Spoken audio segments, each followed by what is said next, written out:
ప్రియమైన దేవుని సంగమా, వాక్య భాగంలో ధ్యానించుకుందాం. మనము చదివిన లేఖన భాగంలో నుండి 2వ తిమోతి రాసిన పత్రిక 4వ అధ్యాయము 10వ వచనాన్ని చదువుకుందాం. ఈ లోకంలో బ్రతికిన మనమందరం కూడా ఎన్నో సంపాదించుకొని ఈ లోకంలో బ్రతుకుతున్నాం. అవి ఇల్లు కావచ్చు, పొలము కావచ్చు, ధనము కావచ్చు, సంతానం కావచ్చు, దేనినైనా కూడా మనం ఈ లోకంలో సంపాదించుకోవచ్చు. అయితే ఎన్ని సంపాదించుకున్నా, ఏమి సంపాదించుకున్నా కూడా ఆ సంపాదన వెనుక మన జీవితంలో దేవుడు అనేటువంటి ఆయనకు మనం చోటు ఇవ్వకపోతే ఎన్ని సంపాదించినా కూడా అదంతా కూడా వ్యర్థమే.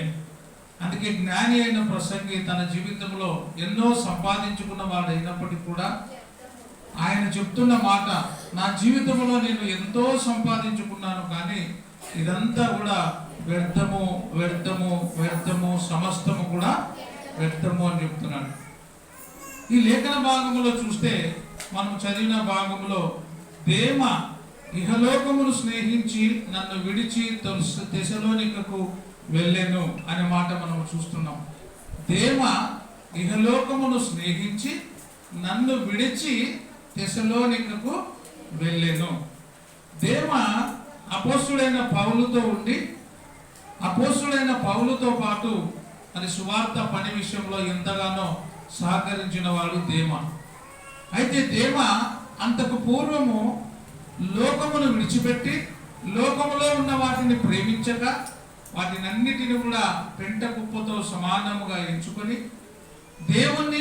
దేవుని పరిచర్య చేస్తున్నటువంటి పౌలునితో పాటు ఉండి అంతా కూడా వదిలిపెట్టి పౌలుతో స్వార్థ సేవలో వెళ్ళినటువంటి దేమ రాను రాను ఏమైనాడంటే మరలా వెనకటి జీవితంలోనికి వెళ్ళిపోయినాడు. బాగా మనం ఆలోచించాలి. దేమ అంతకు పూర్వము లోకములో ఉండి జీవించినటువంటి దేమ దేవుని వాక్యము విన్న తర్వాత దేవునిలోనికి వచ్చి అపోస్తుడైన పౌలును వెంబడించి పౌలుతో పాటు స్వార్థ పని విషయంలో ముందుకు కొనసాగినటువంటి దేమ ఏమంటాడంటే, కొన్ని రోజుల తర్వాత ఏమైనాడంటే దేమ ఇహలోకమును స్నేహించి, దేని స్నేహించినాడు? ఇహలోకమును, లోకాన్ని ప్రేమించినాడు. ముందు లోకాన్ని వదిలిపెట్టి వచ్చిన దేమ మరలా దేన్ని ప్రేమిస్తున్నాడు? లోకమును ప్రేమించి నన్ను విడిచి తెసలోనికకు వెళ్ళెను అంటాడు. అంటే సువార్త పనిని వదిలిపెట్టి దేవుని యొక్క పని విషయంలో ముందుకు కొనసాగించవలసినటువంటి దేమ పౌలును సువార్తను విడిచిపెట్టి ఎక్కడికి పోయినాడు? తెసలోనికకు వెళ్ళిపోయినాడు. ఎందుకు వెళ్ళిపోయినాడు అంటే దేమ దేని స్నేహించినాడు? లోకమును ప్రేమించినాడు, లోకముతో స్నేహము చేయవలసి వచ్చింది. అయితే దేవుని మాట ఏం చెప్తుందంటే, 1 యోహాను రాసిన పత్రిక 2వ అధ్యాయము 15-16 వచనాలు చదువుకున్నట్లయితే, 1 యోహాను రాసిన పత్రిక 2వ అధ్యాయము 15-16 వచనాలు చదువుకున్నట్లయితే, ఈ లోకమునైనను లోకములో ఉన్న వాటినైనను మీరు ప్రేమించకుడి. స్పష్టంగా వ్రాయబడింది ఇక్కడ, మీరు లోకమునైనను లోకములో ఉన్న వాటినైనను ప్రేమించకుడి. ఈరోజు మనం నేర్చుకోబోతున్నటువంటి అంశం ఏమంటే, ఇహలోకమును ప్రేమించకు. ఇహలోకమును ప్రేమించకు. ఎవరైతే ఇహలోకమును ప్రేమిస్తారో వాడు పరలోక మార్గమును వదిలిపెడతారు. అందుకే ఈ లోకమునైనను లోకములో ఉన్న వాటినైనను మీరు ప్రేమించకూడదు. ఎందుకు లోకమును ప్రేమించొద్దు అని చెప్పినాడంటే, లోకములో ఉన్నదంతా ఏముందంట చూడండి. లోకములో ఉన్నదంతయు శరీరాశ, నేత్రాశ, జీవపు డంబము. ఈ శరీరాశ, నేత్రాశ, జీవపు డంబము లోకములో ఉన్నాయి. ఏ వ్యక్తి అయితే దేవుని కంటే ఎక్కువగా లోకమును ప్రేమిస్తాడో ఆ వ్యక్తి దేవుని పనికి కానీ దేవుని పని విషయానికి కానీ చాలా దూరం అయిపోతూ ఉంటాడు. దేమ అదే పని చేస్తాడు. ఇహలోకమును స్నేహించి లోకములో ఉన్న వాటి మీద మనసు పెట్టుకొని మరలా ఎక్కడికి పోయినాడు? లోకములోనికి వెళ్ళిపోయినాడు. ఇంతకు పూర్వము లోకమును వదిలిపెట్టి వచ్చినాడు.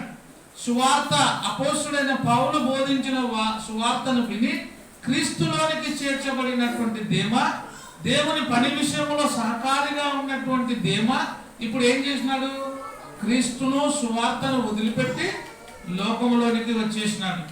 నీవు నేను కూడా లోకమును ఎక్కువగా ప్రేమిస్తే లోకములో ఉండేటువంటి శరీరాశ, నేత్రాశ, జీవపు డంబము నిన్ను దేవుడి చెంతకు రానియదు. ఒకవేళ వచ్చినా కూడా నువ్వు అందులో ఎక్కువ కాలం ఉండడానికి నీకు మనసు ఉండదు. ఎందుకంటే నీ మనస్సంతా ఎక్కడుంటది? లోకము మీద ఉంటుంది. కాబట్టి లోకమైన వాటి మీద ఆశ పెట్టుకుని లోకములోనికి బయలుదేరి వెళ్ళిపోతున్నావు. ఇప్పుడు దేమా జీవితం ఏ విధంగా అయింది? ఒక మాట చదువుకున్నట్లయితే దేమా జీవితము 2 పేతురు 2వ అధ్యాయము 22వ వచనం చదువుకున్నట్లయితే, కుక్క తన వాంతికి తిరిగినట్టుగా, కుక్క తన వాంతికి తిరిగినట్టుగా. ఈ లోకంలో కుక్క ఏం చేస్తుందంటే కక్కిన దానిని మరలా స్వీకరించి తినేటువంటిది కుక్క. దేమా కూడా లోకమును విసర్జించి లోకములో ఉన్న వాటిని వదిలిపెట్టేసి దేవుని అనుసరిస్తూ క్రీస్తు యేసు మార్గములో నడుస్తున్నటువంటి దేమ ఏమైంది? ఆయన జీవితము మరలా వెనకటి జీవితంలోనికి వెళ్ళిపోయింది. కుక్క తన వాంతికి తిరిగినట్లు, కడగబడిన పంది బురదలో దొర్లినట్లు, దొర్లుటకు మళ్ళినట్లు అను సామెత చొప్పున వీరికి సంభవించెను. ఏ వ్యక్తి అయితే దేవుని సంఘాన్ని, దేవుని యొక్క పరిచర్యను వదిలిపెట్టి మనలా లోకం వైపు వెళ్ళిపోతామో వారి జీవితం ఎట్లుంటదంటే కక్కిన దానిని తిను కుక్క వంటి జీవితంగా మారిపోతుంది. కొంతమంది బాగా ప్రార్థనకి వస్తూ ఉంటాం, దేవుని సంఘాన్ని అనుసరిస్తూ ఉంటాం, సంఘంలో ఉన్న వాటిని బాగానే మనము పాటిస్తూ ఉంటాము. కానీ అనుకోకుండా నిన్ను ఒక రోజు ఏమి ఆశిస్తున్నావు అంటే లోకము వైపు నువ్వు చూస్తున్నావు. లోకమైన వాటిని ఆశించి ఒక్కసారిగా వెంటనే ఏమవుతున్నామో దేమా పౌలుని విడిచిపెట్టినట్టుగా ఈరోజు నీవు నేను కూడా ఏం వదిలిపెడుతున్నాం అంటే సంఘాన్ని, దేవుని సహవాసాన్ని వదిలిపెట్టి వెళ్ళిపోతూ ఉన్నాం.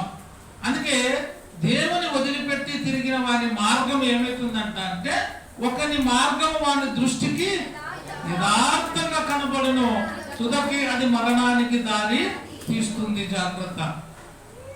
అపోస్తుడైన పౌలు ఎందుకు పౌలుని వదిలిపెట్టినాడంటే దేమానేమో ఇహలోకమును స్నేహించినాడు, పౌలు ఏమో క్రీస్తుని ప్రేమించినాడు. నేను క్రీస్తుని సంపాదించుకుంటుంది అంటాడు ఆయన. ఎవరిని సంపాదించుకున్నాడు? క్రీస్తును సంపాదించుకున్న వారికి ఏముంటాయి? అన్ని శ్రమలు, ఇబ్బందులు, కష్టాలు, ఇరుకులు ఉంటాయి. అపోస్తుడైన పౌలు కూడా ఎక్కడ వెళ్ళినా కూడా శ్రమలను అనుభవించినాడు, కష్టాలను అనుభవించినాడు, ఎన్నో అవమానాలను ఎదుర్కొన్నాడు. ఈ అవమానాలన్నీ కూడా ఎదుర్కొన్నా కూడా ఏమన్నాడంటే నేను క్రీస్తుని సంపాదించుకున్నాను. ఈరోజు మనం కూడా ఎవరిని సంపాదించుకోవాలా? క్రీస్తుని సంపాదించుకోవాలి. క్రీస్తు చెప్పిన మార్గంలో నడవాలి. ఆయన ఒకే మాట చెప్తాడు, నేనే మార్గము, నేనే సత్యము, నేనే జీవమునై ఉన్నాను, నా ద్వారానే తప్ప ఎవడు కూడా తండ్రి యొద్దకు రాడు. నా తండ్రి ఏమైతే చెబుతున్నాడో, నా తండ్రి ఏ మార్గమునైతే నాకు బోధించినాడో ఆ మార్గాన్ని నేను మీకు బోధిస్తున్నాను, ఆ మార్గంలో మీరు రావాలి అని ఆయన కోరుకుంటున్నాడు. దేమ ఆ మార్గమును వదిలేసినాడు. ఏ మార్గము? క్రీస్తు మార్గము, నిన్ను నన్ను పరలోకానికి తీసుకొని పోయేటువంటి మార్గం. దేమ పరలోకానికి వెళ్ళేటువంటి మార్గమును వదిలిపెట్టి ఎక్కడ పోయినాడు? లోకమును ప్రేమించినాడు. లోకమునకు అధిపతి ఎవరు? అపవాది కూడా తాను వెలుగుదూత వేషం వేసుకొని ఏమంటున్నాడు? నేను కూడా ఈ లోకమునకు అధిపతిని అని చెప్పుకుంటున్నాడు. ఈ అపవాది సంబంధులందరూ కూడా ఏ మార్గమును వదిలిపెడతారు? పరలోక మార్గాన్ని వదిలిపెట్టేస్తారు, క్రీస్తు మార్గాన్ని వదిలిపెట్టేస్తారు. అవమానము, నింద, సమస్యలు వచ్చినప్పుడు నాకు క్రీస్తు వద్దు, క్రీస్తు మార్గము నాకు వద్దు అని చెప్పి వెళ్ళిపోయేవారుగా ఉంటారు. అందుకే ఇక్కడ చూస్తే కుక్క తన వాంతికి తిరిగినట్లుగా, కడగబడిన పంది బురదలో దొర్లినట్లుగా అను నిజమైన సామెత చొప్పున వీరికి సంభవించెను. ఎంత మంచి మాటలు చెప్పబడుతున్నాయి చూడండి. ఈనాడు మనము కూడా మరణం వరకు మనం ఎట్లుండాలా? నమ్మకంగా ఉండాలి. ఇదిగో మీకు శ్రమలు సంభవించును, మీరు మరణం వరకు నమ్మకంగా ఉండాలి. దేవుని కొరకు ఎన్ని శ్రమలు మనకు అనుభవించినా కూడా, ఎన్ని శ్రమలు వచ్చినా కూడా దేవుని సంఘాన్ని వదిలిపెట్టక మనం హత్తుకుని ముందు కొనసాగాలి.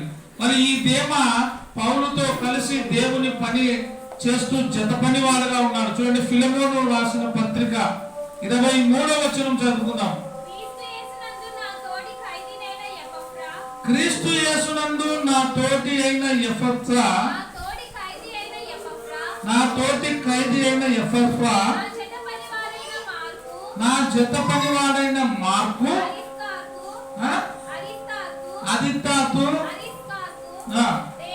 దేమా, లూకా వందనములు చెప్పుచున్నారు. మన ప్రభువైన యేసుక్రీస్తు కృప. 23వ వచనం.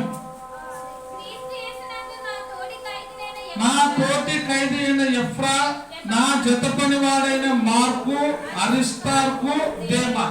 పనివాడు, జత పనివాడు ఎవరు? దేమ. అంటే పౌలుతో కలిసి స్వార్థ పని చేసేటువంటి దేమ, పౌలుతో కలిసి మరణం వరకు ముందుకు కొనసాగవలసిన దేమ దేని ప్రేమించినాడు? అందరు చెప్పాలి, దేని ప్రేమించినాడు? ఇహలోకమును స్నేహించి నన్ను విడిచి తెసలోనికకు వెళ్ళెను. లోకము వైపు వెళ్ళిపోయినాడు.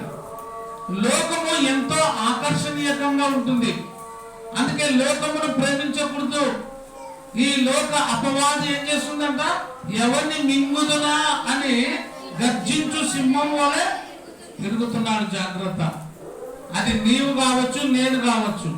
మనల్ని ఎవరినైనా కూడా సరైన మార్గంలో నడవకుండా వంకర మార్గంలో నడిపించడానికి ఈ లోకానికి, ఆ పరలోకం నుండి కిందికి పడద్రోయబడింది ఎవరు? అపవాది. వాడు ఆది మహా ఘట సర్పమని, సర్వలోకమును మోసపుచ్చువాడు అని వానికి పేర్లు ఉన్నాయి. వాడు ఒక్కరిని కాదు, ఇద్దరిని కాదు, సర్వలోకమును అది ఏం చేస్తుంది? మోసం చేస్తుంది. సర్వలోకమును మోసగిస్తూ ప్రతి వారిని కూడా క్రీస్తు యేసు మార్గము నుండి తప్పించేదిగా అపవాది ఉంటుంది. జాగ్రత్త. అయితే ఈ యొక్క దేమ యొక్క జీవితము దేనితో పోల్చబడుతుంది? ఒకసారి మనం చూస్తే మత్తయి సువార్త 13వ అధ్యాయము 7వ వచనాన్ని మనం చదువుకుందాం. విత్తనాల గురించి అక్కడ చెప్పబడుతూ, కొన్ని విత్తనములు ముండ్ల పొదలో పడెను. కొన్ని విత్తనాలు ఎక్కడ పడినాయి? ముండ్ల పొదలలో పడెను. ముండ్ల పొదలు ఎదిగి వాటిని అణిచివేసెను. ముండ్ల పొదలు ఎదిగి వాటిని అణిచివేసెను. దేనిని? విత్తనాలను. అంటే విత్తనము దేనికి సాదృశ్యంగా ఉంది?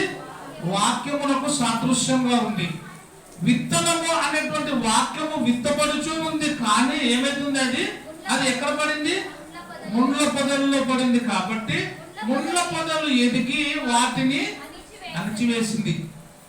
వాక్యము హృదయములో అభివృద్ధి చెందకుండా ముండ్ల తుప్పలు ఏం చేసినాయి? వాటిని అణిచివేసేసినాయి.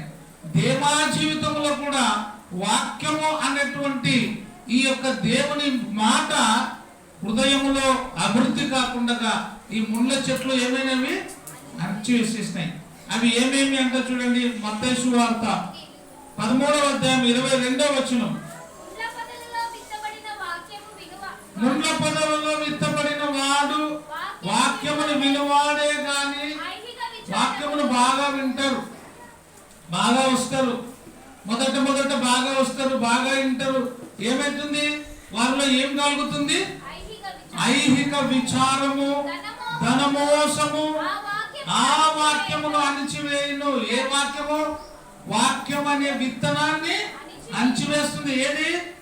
ఐహిక విచారము, ధనమోసము. ఈ లోకమును స్నేహించిన వాడు ఎందుకు స్నేహిస్తాడు? లోకములో ఏముంది? శరీరాశ, నేత్రాశ, జీవపు డంబము, అనేకమైన పాపముతో నిండినటువంటి ఈ లోకాన్ని ప్రేమించినటువంటి దేమ, అతనిలో పడినటువంటి వాక్యం అనే విత్తనం ఏమైంది? అణిచివేయబడింది. దేని చేత? ఐహిక విచారము, ధన మోసము ఇవన్నీ కూడా దేమాన్ని ఏం చేసినవి? అణిచివేసేసినాయి. పౌలుతో నడవనీయకుండగా లోకమును అనుసరించినప్పుడు లోకము బయటికి రమ్మని పిలుస్తుంది. నువ్వు క్రీస్తులో ఉండడానికి వీలు లేదు. ఎక్కడికి రావాలా?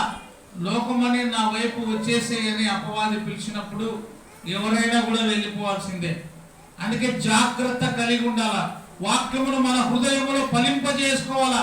మంచి నేలను పడినటువంటి విత్తనము ఏ విధంగా అభివృద్ధి చెందింది? 30 అంతలుగాను, 60 అంతలుగాను, 100 అంతలుగా ఫలించింది. ఈరోజు క్రీస్తు కొరకు, దేవుని సువార్త పని కొరకు ఎన్ని శ్రమలు కలిగినా కూడా మనమైతే క్రీస్తు కంటే ఎక్కువగా ఎవరిని ప్రేమించకుండా, లోకమునైనను లోకములో ఉన్న వాటినైనను ప్రేమించక క్రీస్తు మార్గాన్ని మనం ప్రేమించాలి. అందుకే ఆ యొక్క ధనమోసము, ఐహిక విచారము ఆ వాక్యమును అణిచివేయును గనుక వాడు నిష్ఫలుడు అగును. ఏమైపోయినాడు? దేమా నిష్ఫలుడు అయిపోయినాడు. ఫలింపలేనటువంటి విత్తనముగా మారిపోయినాడు. ఫలాలు లేనటువంటి వృక్షము వలె ఈ దేమ అయిపోయినాడు. కానీ మనం ఎట్లా ఉండాలా? ఆకువాడక తమ కాలమంతా ఫలమిచ్చు చెట్టు వలె ఉండాలా. ఆకువాడక ఫలమిచ్చు చెట్టు వలె ఉండాలంటే మనం ఎక్కడ ఉండాలా? నీటి కాలువ ఓరను నాటబడిన వారమై ఉండాలి. నీటి కాలువ ఓరను ఏ మొక్క అయితే ఉంటుందో అది బాగా అభివృద్ధి చెందుతుంది. క్రీస్తు వాక్యం అనేది మన హృదయములో నింపబడి ఉండాలి. అయితే దేమ ఐహిక విచారము, ధనమోసము ఆ వాక్యమును అణచివేయును గనుక ఆ దేమ ఏమైపోయినాడు? నిష్ఫలుడైపోయినాడు. నీవు నేను కూడా మన హృదయాలలో ఐహిక విచారము, ధనమోసము అనేది నింపబడితే క్రీస్తు యొక్క ప్రేమ, సంతోషము, సమాధానము, దీర్ఘశాంతము, దయాలుత్వము, మంచితనము, విశ్వాసము, సాత్వికము, ఆశా నిగ్రహము అనేటువంటి ఆత్మ ఫలములు కాకుండా వేరే వాటితో మన హృదయాలు నింపబడితే మనం కూడా ఏమైతామో? అణిచివేయబడి నిష్ఫలులుగా మారిపోతాం. అందుకే దేమా జీవితం ఏమైపోయింది అంటే ఇహలోకమును స్నేహించి పౌలు యొక్క సువార్తను వదిలిపెట్టి క్రీస్తు సువార్తను బోధించేటువంటి దైవ సేవకుని వదిలిపెట్టి దేమా లోకమునికి వచ్చి ఉన్నాడు. సామెతలు 14:14 చదువుకుంటే భక్తి విడిచిన వాని మార్గము వానికే ఏమైతుంది? వెక్కసమగిపోతుందంట. చూడండి, సామెతలు 14:14 భక్తి విడిచిన వాని మార్గము వానికే ఏమైపోతుంది? ఎక్కసము అంటే ఇమిడి ఉండదు. అది ఎప్పుడెప్పుడు బయటికి ఎక్కసమైనప్పుడు ఏమైతుంది? బయటికి వచ్చేస్తుంది. భక్తి లేని వాని జీవితము వానికే ఏమైతుంది? ఎక్కసమైపోతుంది. దేమాలో భక్తి అనేది సల్లగించిపోయింది. భక్తి అనేది లేకపోయింది కాబట్టి దేని వైపు మళ్ళినాడు? ఇహలోకమును స్నేహించినాడు, లోకము వైపు చూసినాడు. ప్రభు అయిన యేసుక్రీస్తును కూడా ఇహలోకము వైపు మళ్లించడానికి అపవాది చూసింది, ప్రయత్నం చేసింది కదా. ఆయన బాప్తిసం తీసుకున్న వెంటనే ప్రార్థన చేయడానికి ఆ యొక్క కొండ ఎక్కినప్పుడు ఏం చేసింది అపవాది? నువ్వు నిజంగా దేవుని కుమారుడవైతే క్రిందికి దుంకు, ఈ రాళ్ళను రొట్టెలు చేసుకొని తిను అంటే శరీరాశని, నేత్రాశను, జీవపు డంబమును చూపిస్తుంది. కానీ ప్రభు అయిన యేసుక్రీస్తు శరీరాశను, నేత్రాశను, జీవపు డంబమును ఏం చేసినాడు? జయించినాడు ఆయన. మనం కూడా వాటన్నిటిని జయించాలి. ఎవరైతే శరీరాశకు, నేత్రాశకు, జీవపు డంబములకు లోబడిపోతుందో వారి జీవితము నిష్ఫలమైపోతుంది. వారి జీవితం ఎప్పుడు కూడా ఫలించదు. కానీ మన జీవితాలు ఫలించాలంటే మంచి నేలను పడిన విత్తనము వలె మన జీవితం ఉండాలి. అందుకే భక్తి విడిచిన వాని మార్గం ఏమైతుంది? వానికి ఏమైతుంది? ఎక్కసం. భక్తి దినదినానికి తగ్గిపోతుంది చాలా మందిలో. దేవుని దగ్గరికి రావడానికి, ప్రార్థనకు రావడానికి చాలా మంది వెనుకైపోతున్నారు. ఎందుకంటే ఇహలోకమును ప్రేమిస్తున్నాం. ఇహలోకమును ప్రేమించి క్రీస్తును ప్రేమించడం తక్కువైపోయింది, దేవుని ప్రేమించడం తక్కువైపోయింది. అందుకే దేమా కూడా ఇహలోకమును స్నేహించి విడిచిపోయినాడు. భక్తి విడిచిన వారి మార్గము వారికి ఏమైంది? ఎక్కసమైపోయింది. మన జీవితం కూడా భక్తి విడిచిపెడితే ఎక్కసంగా మారిపోతుంది. భక్తి విడిచిపెడితే మన జీవితము వెనక ముందు ఎవరు కూడా మనల్ని కాపాడే వాళ్ళు ఎవరు ఉండరు. ఆయనే మనల్ని ఆదుకునేవాడు. ఇశ్రాయేలీలను కాపాడు దేవుడు కునుకడు, ఆయన కునుకక నిద్రపోక మనల్ని కాపాడుతున్నాడు. కాబట్టి ఆయనను ఆరాధించేవాడు ఆత్మతోనూ సత్యముతోనూ ఆరాధించాలి. దేవుడు ఆత్మ కనుక ఆయనను ఆరాధించేవాడు ఆత్మతోనూ సత్యముతోనూ దేవుని ఆత్మ సత్యము కాకుండా అసత్యం మనలోకి వచ్చింది అనుకోండి, దేవుని ఆరాధించడం ఏమైతే మనం మానేస్తాం. మీరు మీ తండ్రి యొక్క అపవాది సంబంధులు, సత్యము వాని యందు లేదు, వాని యందు సత్యమే లేదు అంటాడు. అపవాది సత్యములో నుండి మనల్ని అసత్యములోనికి నడిపిస్తుంది. కాబట్టి మనం జాగ్రత్తగా అడిగి ముందు కొనసాగాలి. 2 కొరింథీ 6వ అధ్యాయము 14వ వచనం చూస్తే దేమ ఎందుకు పౌలును విడిచి వెళ్ళి ఉన్నాడు చూడండి. మనం కూడా ఎప్పుడు దేవుని వదిలిపెడతామంటే, ఎప్పుడు సంఘంకు దూరం అవుతామంటే, ఎప్పుడు మన సొంతంగా మనం నడుచుకుంటామంటే ఏమైతుందో చూడండి. మీరు అవిశ్వాసులతో జోడుగా ఉండకుడి. అంటే జోడుగా అంటే జతగా ఉండకుడి. అవిశ్వాసులతో కలిసి జీవించొద్దండి. అవిశ్వాసులు ఎక్కడ ఉంటారో, సంఘములోనా సంఘము బయటనా?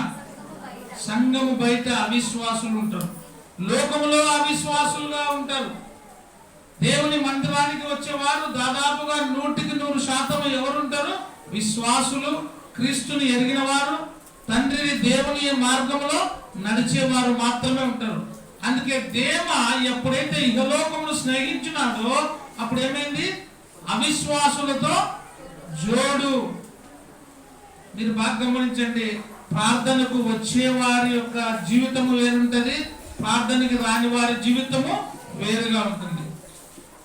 ఆరాధనలో నడిచే వారి జీవితము వేరే ఉంటుంది, ఆరాధనకు దూరంగా ఉండే వారికి వేరుగా ఉంటుంది.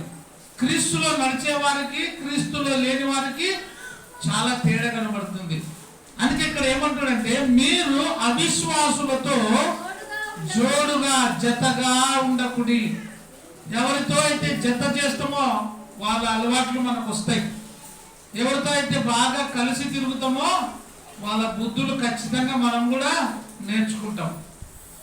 అందుకే స్కూల్కి పంపిస్తే తల్లిదండ్రులు ఏం చెప్తారు పిల్లలకి? ఎక్కడ కూర్చోమని చెప్తారు? ముందరనా వెనుకలా? వెనుకల బెంచ్లో కూర్చోవద్దు, వెనుకల అందరు చదువురాని వాళ్ళు ఉంటారు కాబట్టి ముందరనే కూర్చో అంటారు.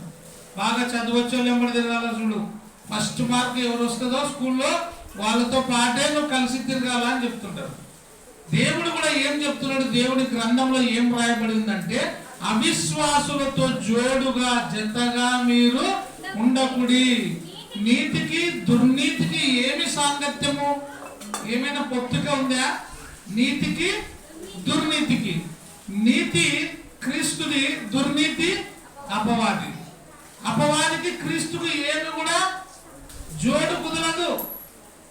క్రీస్తులో లేని వారికి, దేవుని సంఘానికి దూరంగా ఉండేవారికి, ఆయన మాట వినని వారిని ఏమంటాడంటే, అక్రమము చేయు వారలారా మీరెవరో నాకు తెలియదు.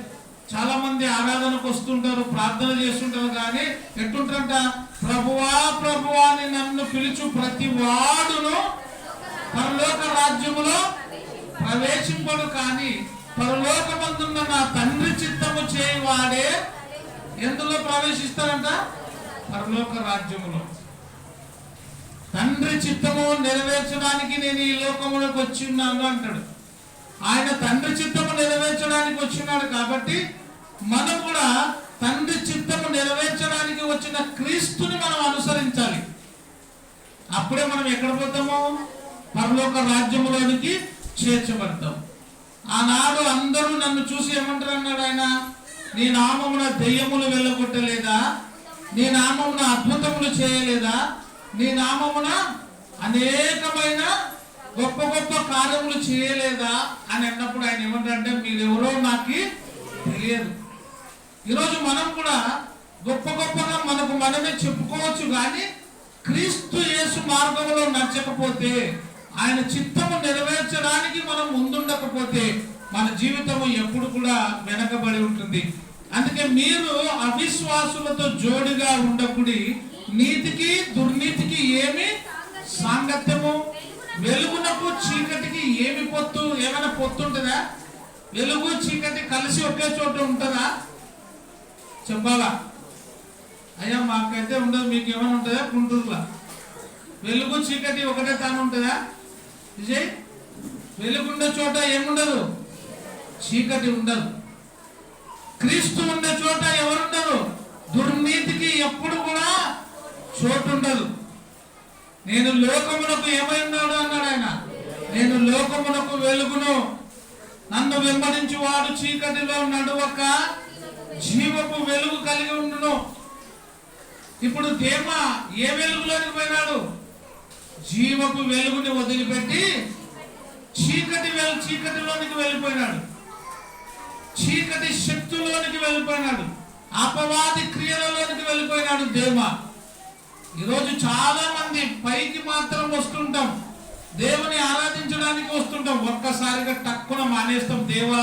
దేవా ఇహలోకమును విడిచి, ఇహలోకమును స్నేహించి నన్ను విడిచి తెస్సలోనిక వెళ్ళను అని అపోస్తుడైన పౌలు చెప్పినట్టుగా ఈనాడు కూడా చాలా మంది వెంటనే మానేసిపోతుంటారు, వదిలిపెట్టి వెళ్ళిపోతుంటారు, నాకెందుకులే అని. పౌలుతో పాటు పనిచేసి జత పని వాడైనటువంటి దేవ ఏమి వదిలిపెట్టాడు? స్వార్థ సేవని, పౌలుని, సహవాసాన్ని, సంఘమును వదిలిపెట్టి వెళ్ళిపోయినాడు. నాకు వద్దు, నేను ఇహలోకములో ఉంటా అని వెళ్ళిపోయినాడు. అందుకే చీకటికి వెలుగుకి ఏమి పొత్తు? ఏమైనా పొత్త? ఏమి లేదు. అందుకే ఇహలోకమును స్నేహించి అవిశ్వాసులతో జోడిగా ఉండి వెళ్ళిపోయినాడు దేమ. తర్వాత రెండవది దేమ ఎందుకు వెళ్ళిపోయింటాడంటే ఒక మాట చదువుకుందాం. ప్రకటన 2:4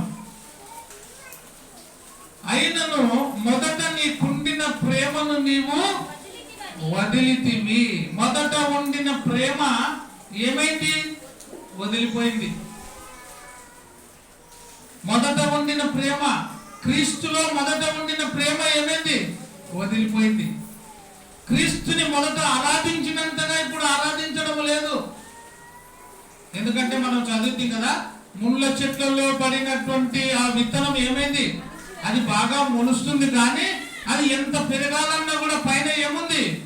ముండ్ల పొదలు ఉన్నాయి కాబట్టి ఎప్పటికప్పుడు అంచివేస్తుంది. మన హృదయం కూడా ముండ్ల చెట్లతో నిండిపోయింది కాబట్టి నువ్వు ఎంత ఎదగాలన్నా కూడా నిన్ను ఏం తొక్కేస్తున్నాయి? ముళ్ళ చెట్లు తొక్కేస్తున్నాయి. దేమా కూడా మొదట ఉండిన ప్రేమను, క్రీస్తు మీద మొదట ఉండిన ప్రేమ ఏమైంది? తగ్గిపోయింది. మనలో కూడా మొట్టమొదటిగా బాగా బాప్తిసం తీసుకున్నప్పుడు బాగా వస్తాం ప్రార్థనకి, తీసుకోకముందు కూడా బాగా వస్తాం, తీసుకున్న తర్వాత కొన్ని రోజులకు బాగా వస్తాం, మరలా కొన్ని రోజులకు కనిపించాం. మొదట ఉండిన ప్రేమ ఇంకా ఎక్కువ కావాలి, కానీ రోజు రోజు ఏమవుతుంది? తగ్గిపోతుంది. పెళ్లి రోజు కూడా ప్రమాణాలు చేస్తాం మనం, మరణం వరకు నేను నీకు తోడుగా ఉంటా, వ్యాధి ఎందును, బాధ ఎందును, కష్టమందును, సుఖమందును, దుఃఖమందును నిన్ను విడవక నీతోనే నేను ఉంటా అని ఎన్నో చెప్తాం. కానీ మొదట ప్రేమించినంతగా రోజు రోజు ఏమవుతుంది? తగ్గిపోతుంటది. కానీ భార్యాభర్తల అనుబంధము అప్పుడప్పుడు తగ్గినా ఎక్కినా ఎట్లుండాలా? ఎప్పుడు ఒకే రకంగా ఉండాలా. కష్టాలు, బాధలు, సంతోషాలు ఈ యొక్క జీవిత ప్రయాణంలో ఎన్నో ఆవరించి ఉంటాయి, అన్నిటినీ ఎదుర్కొంటూ పోతూ ఉండాలా. దేవుని పని విషయంలో కూడా క్రీస్తుని అంగీకరించిన తర్వాత చాలా మంది బోధిస్తుంటారు, మీరు క్రీస్తుని నమ్ముకుంటే మీకు ఏ శోధన రాదు, క్రీస్తుని నమ్ముకుంటే మీకు కష్టాలు రావు అని. ఎప్పుడైతే నువ్వు క్రీస్తుని అనుసరిస్తావో, క్రీస్తు మార్గంలోనికి వస్తావో అప్పుడే నీకు శోధన మొదలవుతుంది. అందుకే ఆయన అన్నాడు, శోధనను సహించువాడు ధన్యుడు. శోధనను సహించుకుంటూ కష్టాలను మింగుకుంటూ ముందుకు పోవాలా. క్రీస్తు జీవితము ఎప్పుడు కూడా ఎట్లుంటది? శ్రమలతో నిండిన జీవితము. క్రైస్తవ జీవితము శ్రమలతో కూడినటువంటి జీవితం. అందుకే దేమ ఏం చేసినాడు? మొదట ఉండిన ప్రేమ ఏమైంది? వదిలిపోయింది. ఈరోజు మనకు కూడా మొదట ఉండిన ప్రేమ ఇప్పుడు ఉండడంలే. రోజు రోజుకి క్రీస్తులో ప్రేమ ఇంకా పెరగాలి. క్రీస్తులో మనము ఐక్యతగా ముందు కొనసాగే వారుగా ఉండాలి. ఇంకా మూడవది చూడండి, ఎందుకోసం పోయినాడు? మత్తయి సువార్త 13:22 చదువుతుంది. ఇప్పుడు ధనమోసము, ఐహిక విచారము అణిచివేయబడి ఏమైనాడు? నిష్ఫలుడుగా అయిపోయినాడు. ధనమోసము, ఐహిక విచారము.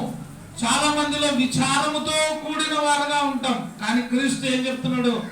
మీ చింత యావత్తు నా మీద వేయండి. ఈ ప్రపంచంలో ఎవరు చెప్పలే ఆ మాట.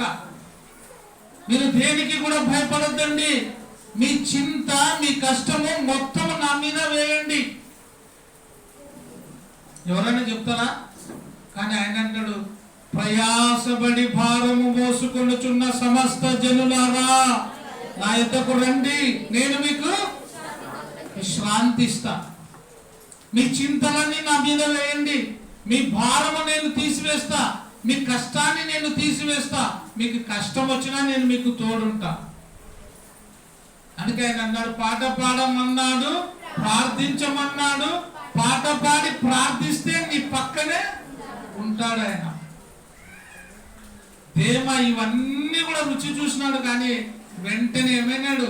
ఇహలోకము వైపు మళ్ళీపోయినాడు. మనం చూసినప్పుడు బాగానే ప్రార్థనకు వస్తుండే, బాగానే పాటలు పాడుతుండే, బాగానే వాక్యం చదువుతుండే, ఏమి ఇంత ఫుల్ స్టాప్ అంటే మన జీవితం ఎంత వ్యర్థము. దేమావలే నీ జీవితం కాకూడదు. ప్రతి వారు కూడా, ఎవరు కూడా నశించిపోకుండా ఉండడం ఎవరి చిత్తమో? దేవుని చిత్తం. సేవకుడు కూడా అదే కోరుకుంటాడు. ఏ విశ్వాసి నశించిపోకూడదు, ఏ విశ్వాసి కూడా వెనకబడి పోకూడదు అని సేవకుడు కోరుకుంటాడు. వారి కోసం ప్రార్థన చేస్తాడు. ప్రతి విషయంలో, ప్రతి కుటుంబం కోసం ప్రార్థన చేసేవారు ఎవరు? సేవకుడు. కాబట్టి అపవాది అనబడిన వాడు ఉన్నాడు, జాగ్రత్త. దేవుడు ఉన్నాడు, జాగ్రత్త కంటే ఏం చెప్పాలి? అపవాది ఉన్నాడు, జాగ్రత్త అనాలి. ఎందుకంటే అపవాది ప్రతి క్షణం ఏమంటే విశ్వాసిని అవిశ్వాసంలోనికి నడిపియాలనేదే అపవాది యొక్క ధ్యేయం. అందుకే ఈ శక్తులంటే పోవాలంటే ఏం చేయాలి? ప్రార్థనే మన ఆయుధము, ప్రభుని పాదములు శరణ్యం. ప్రార్థన ద్వారానే మనం ఏదైనా ఎదుర్కోగలుగుతాం. ప్రార్థన చేయాలి. ధనమోసము, ఐహిక విచారము వలన ఈ యొక్క దేమ ఏమైనాడు? నిష్ప్రయోజకుడు అయిపోయినాడు, ఫలము లేని వాడుగా అయిపోయినాడు. ఎందుకంటే ధనాపేక్ష ఏం చేస్తుంది? 1 తిమోతి 6:10 ఎందుకనగా ధనాపేక్ష సమస్త విధములైన కీడులకు మూలం. ధనాపేక్ష ఏం చేస్తుంది? సమస్తమైన కీడులకు మూలము. కొందరు దానిని ఆశించి విశ్వాసము నుండి తొలగిపోయి తమను తామే పొడుచుకున్నారు. విశ్వాసము నుండి ఏం తప్పిస్తుంది? ధనమోహము. విశ్వాసము నుండి ఈ ధనాపేక్ష గలవారు ఏమైనారు? తప్పిపోయి తమను తామే పొడుచుకొని చనిపోయినారు. ఇస్కరియోతు దేని ప్రేమించినాడు? ధనమును ప్రేమించినాడు. గెహాజీ దేనిని ప్రేమించినాడు? ధనమును ప్రేమించినాడు. ధనమును ప్రేమించి దేవుని త్రోవలో నుండి తప్పిపోయిన వాడు చాలా మంది ఉన్నారు. ఈరోజు ధనమును, లోకములో ఉన్న వాటిని ప్రేమించి దేవునికి దూరమై నీకు నీవే శ్రమలను కొని తెచ్చుకుంటున్నావు. ఈరోజు ఆనాడు పాపము అంటే ఎట్లా? పాపము నాది, నా పిల్లలకి, పిల్లల పిల్లలకి అన్నారు. కానీ ఇప్పుడు పాపము ఎవరి పాపమో వాళ్ళదే. నీ పాపము నిన్ను శిక్షిస్తుంది. నీ ప్రవర్తన, మంచి ప్రవర్తన నిన్ను రక్షిస్తుంది. అందుకే ప్రతి వాడు కూడా ఈ లోకంలో ముగించినప్పుడు వాని క్రియల చొప్పున అవన్నీ కూడా ఎక్కడ వ్రాయబడి ఉంటాయి? జీవ గ్రంథంలో వ్రాయబడి ఉంటాయి. ఎవని పేరైనను జీవ గ్రంథమందు వ్రాయబడినట్టు కనబడని ఎడల వాడు ఎక్కడ పడతాడు? అగ్నిగుండంలో పడవేయబడతాడు. కాబట్టి నీ పేరు, నా పేరు జీవ గ్రంథంలో ఉండాలంటే ఏం చేయాలి అంటే మనం మార్గము తప్పకుండా ఉండాలి. కీర్తనలు 1:1 ఏం చెప్తుంది? దుష్టుల ఆలోచన చొప్పున. నేను ఎప్పుడు చెప్తుంటా, ఈ 3 పాటిస్తే ఏ మనిషి కూడా చెడిపోయే అవకాశం 100% ఉండదు. దుష్టుల ఆలోచన చొప్పున నడవక, పాపుల మార్గమున నిలవక, అపహాసకులు కూర్చుండు చోటను నడవకూడదు, నిలవకూడదు, కూర్చుండకూడదు. ఈ 3 చేస్తే లోకమునకు దూరంగా ఉంటాం, ప్రభువుకి దగ్గర అవుతాం. అందుకే మీరు లోకమునైనను లోకములో ఉన్న వాటినైనను ప్రేమించకుడి. కొందరు ధనమును ఆశించి తమను తామే ఏం చేసుకున్నారు? పొడుచుకునిరి. చివరిగా 2 వచనాలు చదువుకొని ముగించుకుందాం. హోషేయ 7వ అధ్యాయము 13వ వచనం. ఎవరైతే దేవుని వదిలిపెడతారో, ఎవరైతే దేవుని సంఘమును వదిలిపెడతారో, ఎవరైతే క్రీస్తు మార్గాన్ని వదిలిపెడతారో వారికి ఏం కలుగుతుందంట? వారికి శ్రమ కలుగును.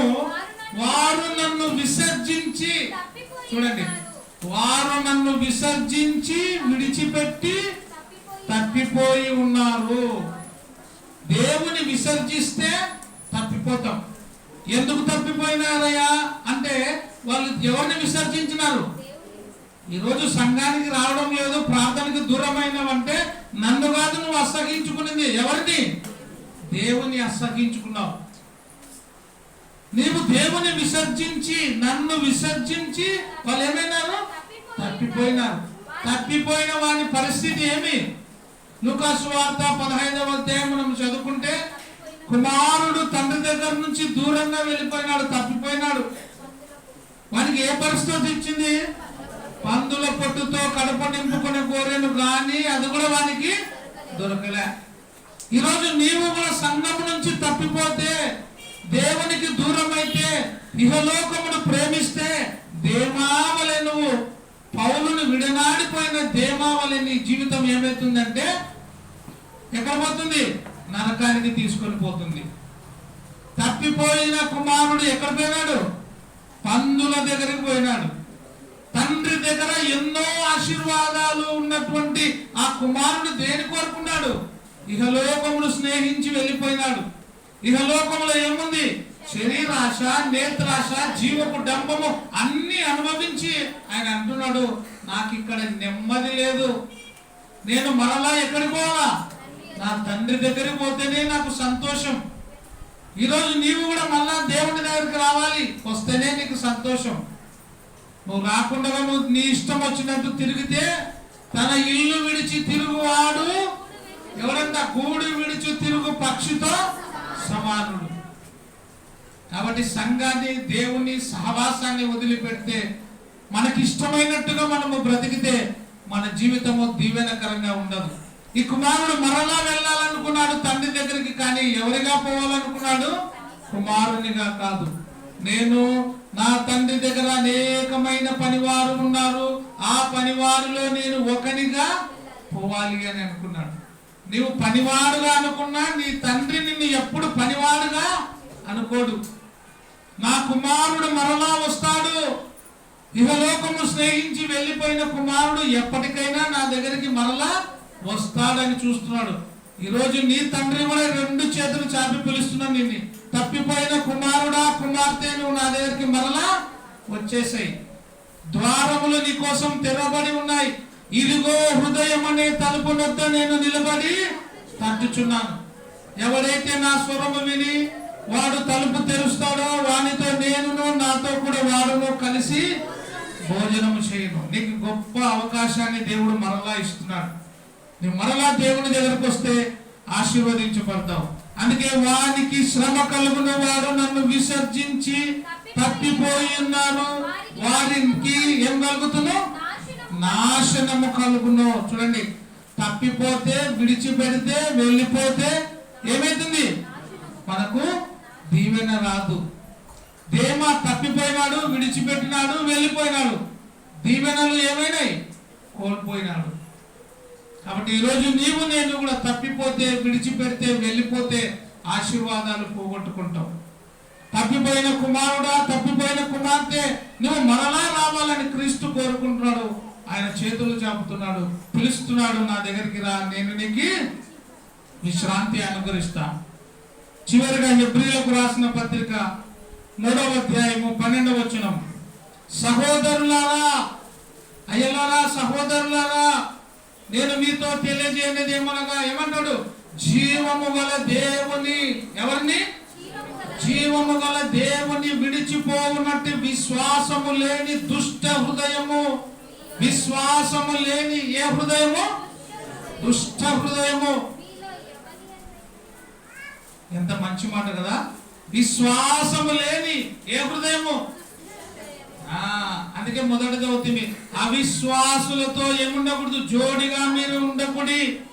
సహోదరులారా, జీవము గల దేవుని విడిచిపోవునట్టి విశ్వాసము లేని దుష్ట హృదయము మీలో ఎవని ఎందైనను ఒకవేళ ఉండునేమో అని ఎట్లా జాగ్రత్తగా చూసుకోండి. జాగ్రత్త అంటే ఎంత జాగ్రత్తగా ఉండాలి. రోడ్ల మీద పోయేటప్పుడు మనము ఎన్నో హెచ్చరికలు చూస్తుంటాం. ఏమేమి చూస్తుంటారు మీరు? డ్రైవింగ్ చేస్తులకు బాగా తెలుసు. ఏముంటది? స్పీడ్ బ్రేకర్ ఉంది, జాగ్రత్త. మలుపు ఉంది, జాగ్రత్త. ఇంకేముంటాయి? పులులు ఉన్నాయి, జాగ్రత్త. కరెంటు స్తంభం ఉంది, జాగ్రత్త అని ఎన్ని జాగ్రత్తలు పెట్టినా మనం అట్లనే పోయినామనుకో. స్పీడ్ బ్రేకర్ ఉంది, జాగ్రత్త అన్నప్పుడు స్పీడ్గా వచ్చినప్పుడు ఏం కావాలా? స్పీడ్ బ్రేకర్ దగ్గరకు వచ్చినప్పుడు స్లోగా అయ్యి ఎక్కి దిగాలి. నాకు అన్ని ఏం జాగ్రత్తలు కాదు, నేను సర్కస్లో ఎగిరినట్టే ఎగిరిస్తా అని ఎగిరితే ఎడిపోతాం, ఒక్కసారి అవతల లోయలో పడిపోతాం. దేవుడు కూడా ఏమంటున్నాడు? విశ్వాసము లేని దుష్ట హృదయము. ఏ హృదయము? దుష్ట హృదయము. దుష్టుడు ఎవడు? అపవాది మనసు, అపవాది హృదయం నీలో ఉందేమో జాగ్రత్తగా చూసుకో కుమారుడా, కుమార్తె. ఒకవేళ ఉంటే ఆ దుష్ట హృదయాన్ని తీసేసేయి. దుష్ట హృదయం నీలో నుండి కడిగి వేసుకో. కడిగి వేసుకోకపోతే ఏమైతుంది? కుక్క తన వాంతికి తిరిగినట్టుగా. ఇంకోటి చదవలే మనం, కడగబడిన పంది. ఎప్పుడైనా పందికి ఎవరైనా స్నానం చేయించున్నారా? పెంచేతోళ్ళు కూడా చేపించారు. దాన్ని చేపిస్తే కూడా అది మరలా ఆడిపోతుంది. దానికి ఎంతనన్నా చేయి, ఎంత స్నానం చేపి, మంచి టవల్తో తుడుచు, బాగా మంచి వస్త్రాలు, ఒక్క నిమిషం వదిలిపెడితే అది ఆడిపోతుంది, బుడద కోరుకుంటుంది. అది కడగబడిన పంది. ఈరోజు దేవుని మాట చెప్తుంది, అవిశ్వాసము లేని వారలారా, దేవుని విడిచిపెట్టిపోయే వారలారా, దేవా లాంటి స్వభావం కలిగిన వారితో దేవుడు చెప్తున్నాడు, కడగబడిన పంది బురదలో దొర్లినట్టుగా అనే సామెత వారికే వర్తిస్తుంది. దేవుని విడిచిపెడితే ఈరోజు నీ జీవితము, నా జీవితం కూడా ఏమవుతుంది? కుక్క తన వాంతికి తిరిగినట్టుగా, కడగబడిన పంది బురదలో దొర్లినట్టుగా నీవు కూడా లోకంలోనికి పోతున్నావు. జాగ్రత్త.